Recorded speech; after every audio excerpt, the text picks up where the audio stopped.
It's Freestyle Friday! Coming in hot with quick shots of inspiration on a variety of topics. Welcome to Friday. Super excited to be here with you. It's your co-host, Wade and Sandy. Oh man, are you fired up for today? I'm fired up. We got a dear friend in town. We're going to Laguna Beach later. The sun's out. Like, oh my gosh. I think I've been seeing over and over this quote that every day is our masterpiece, right? Mhm. There's like a masterpiece to be written every single day. And us three, Sandy, myself, and our friend Kelly, we're actually watching her global training keynote speaker last night.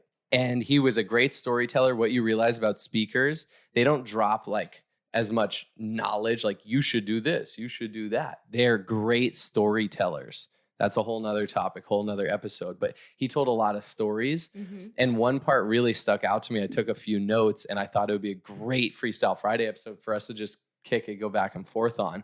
And it was the concept of, he said, you hold the pen to your life story. We all are writing our own life story and we hold the pen. So oftentimes, like, we'll walk out, we'll leave our house, and we'll apply the story that's been curated for us, whether that's grow up, you have big dreams as a kid, then you go to school and teachers and coaches and different people and parents start to be like, go to school, get good grades, go to college, get a degree, go get a job that's safe and secure. And there's this like narrative, there's this narrated story, especially here in America, I found that the road you're supposed to take, right?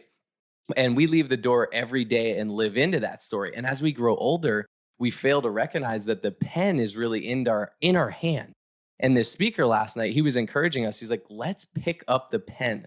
Let's write our own story. Don't let the rest of the world write it. Don't let your parents write it, your teachers write it, your coaches, your friends, your family. And when you go to write the book that is your life, there are gonna people that try and write it for you.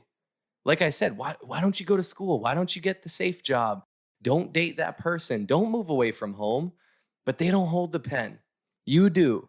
So let's write our story. And we're not on the last chapter, right? We get to write the rest of our book. Whatever our book looks like up until now, we can pick up the pen and write the ending and make it beautiful. So I want to just open up like conversation for that. I would say it's a Sharpie.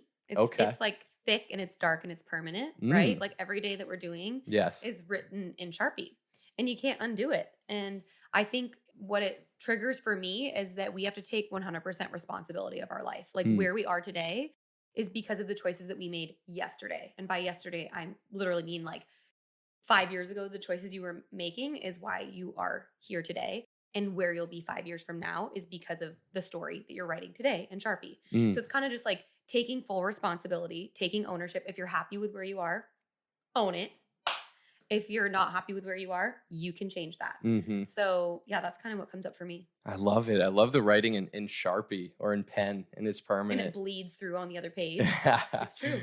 I love that. Yeah. And so would you say you hold the pen to your life? Of course. Would you say you always have? Of course. Yeah. Would you say you're more conscious or intentional about it now? Like, did anyone else kind of have guidance over your pen in your life? Oh yeah. I think growing up like through high school and even into college, we're very influenced by our upbringing and our parents and certain mentors or coaches. They play a big influence. I remember feeling like there was not an option to not go to college. Mm-hmm. Like that is like what you're funneled into. Same. And school has never come naturally to me. Like studying, tests, like, I mean, I am a people person. I love on people. I love making people feel special.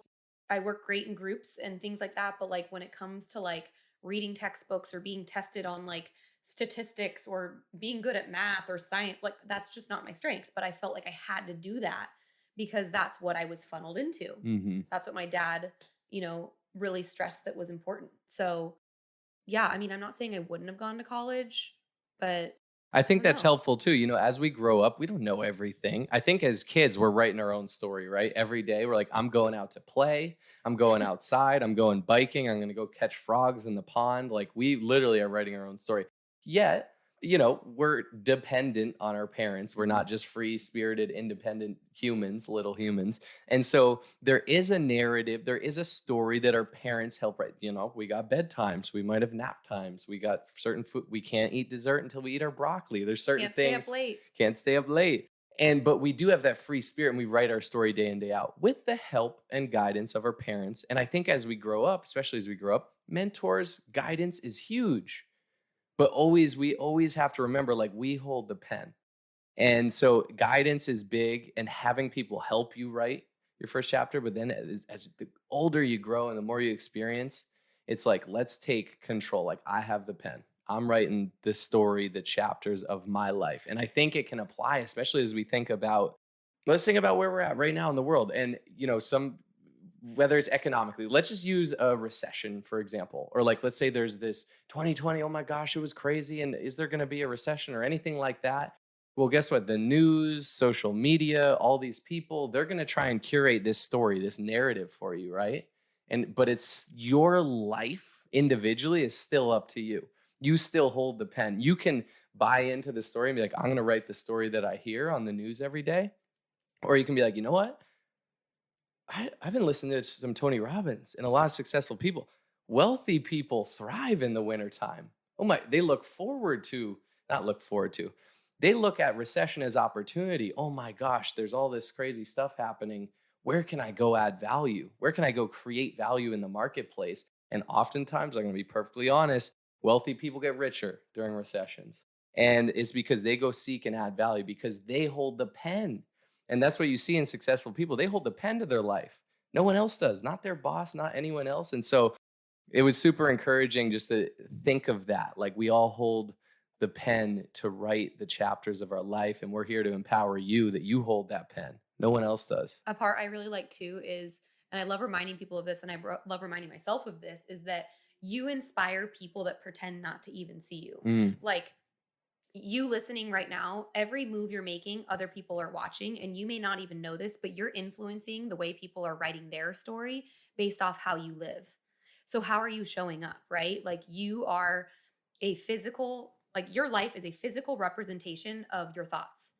And so in you living your life, you're influencing other people in how they write their story. So it's just kind of cool how it comes full circle, and every single day, every single one of you is influencing other people's stories. Yes. It's kind of cool how it comes full circle. It's cool too that there's different chapters, right? Yeah. Like right now, you and I are very much in a build chapter. We've got a lot going on, a lot of different things, and it's amazing. And we have the time to do it and to commit to it. We have the passion to commit to podcasts, to our health and wellness business, to our product business, to a few different businesses, to our investment company. And we're in this build mode. But we also know we want to start a family too. There's going to be a family chapter, and we're going to be writing different chapters in our life. At some point, anyone who's a parent is going to be grandparents. You're going to have a grandparent chapter. What legacy do you want to leave? Who do you want to mentor? All these different things. And so know that we're in chapters too. And oftentimes when we're in a chapter that's tough, that's where like greatness comes from, right? Like, we see so many people that are successful. Their success was birthed in pain and in striving to get out of their current circumstances. So know that there's not every chapter is going to be a bright sunny day, but then those darker chapters or those sad chapters or different things are setting you up for that super bright and sunny day. And there's always a dip before a pop. So I think our message today is encouraging you to know you have the pen in your hand, and we encourage you to write that story and write it beautifully and think big, dream big, whatever you want, like, create that story. I love it. We'd love to hear from you too. So tell us what story you're currently working on, and we'd love to be part of that journey. All right. I think that's it. Have an awesome Friday. Only those that can see the invisible can do the impossible. So remember, you are magnetic.